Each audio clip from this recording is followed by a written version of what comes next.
Buongiorno cari amici, benvenuti anche oggi in una piccola live splash del vostro maletto veneziano. Oggi parleremo di quando il maletto fa delle sibille gratuite e ci sono persone che si vede che sono bloccate, no?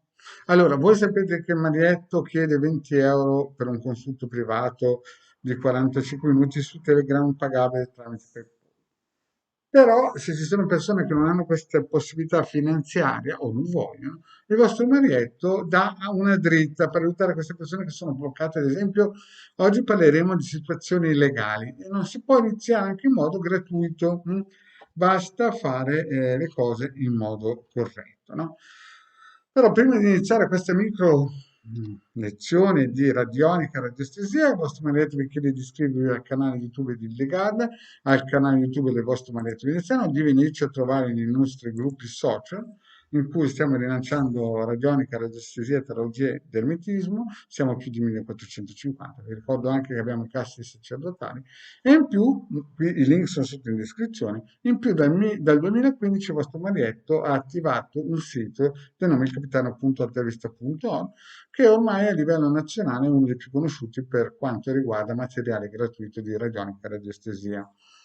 Ne hanno già scaricati di questi 20 book più di 150.000. Il vostro Marietto ha girato umanità più di 2 milioni di circuiti radionici e quadranti radiestesici con tanto di istruzione. Ma per chi in un certo senso conosce per prima volta il vostro Marietto veneziano, vi consiglio di andare a scaricare. Poi c'è anche un'altra soluzione, c'è una soluzione di legale Marietto veneziano, lo shop dentro questo sito dove si può comprare ad esempio questo talismano magico da 150 euro più spese di spedizioni.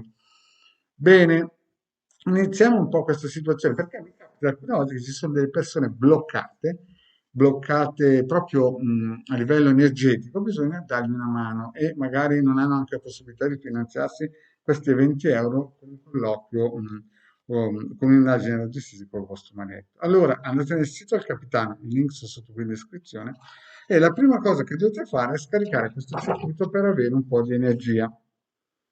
Lo vedete questo circuito? Questo circuito è importante, lo scaricate, lo stampate e dopo che avete scaricato anche questo, bisogna che abbiate anche questo circuito per chiedere per quanto tempo dovete lasciare il vostro testimone dentro questo circuito che aiuta a livello energetico a ricostruirsi. Questo è molto importante perché aiuta a ricostruire il campo energetico delle persone e questo serve per guardare per quanto tempo il vostro testimone deve rimanere sopra. Chiaramente poi dovete chiedere anche se con questo quadrante radiostesico se è utile il lavoro che state facendo. Vedete? Bene. Li trovate tutti nel sito del capitano.altavista.org. Poi, adesso, se questo è un caso in cui siete bloccati per una causa legale, in più scaricate anche questo circuito, vedete, per le cause legali e ci mettete dentro il vostro testimone con un piccolo foglietto con su cosa volete che avvenga. Quindi, questo per ricaricarvi se siete bloccati. Ok? Questo è per vedere quanto tempo col pendolino si chiede quanto tempo il testimone qui in mezzo. Questo per vedere se durante l'esercizio sempre col pendolino si mette il testimone qui in mezzo, si chiede se va bene questo lavoro per voi. E questo è il quadrante per la causa legale, magari un blocco di causa legale. Questo è una pillola per chi ha dei blocchi per causa legale. Ok? Bene. Eventualmente sapete che se volete un consulto privato costa 20 euro 45 minuti su PayPal con radionica, astrologia e Sibille. Bene cari amici, grazie e alla prossima, ciao.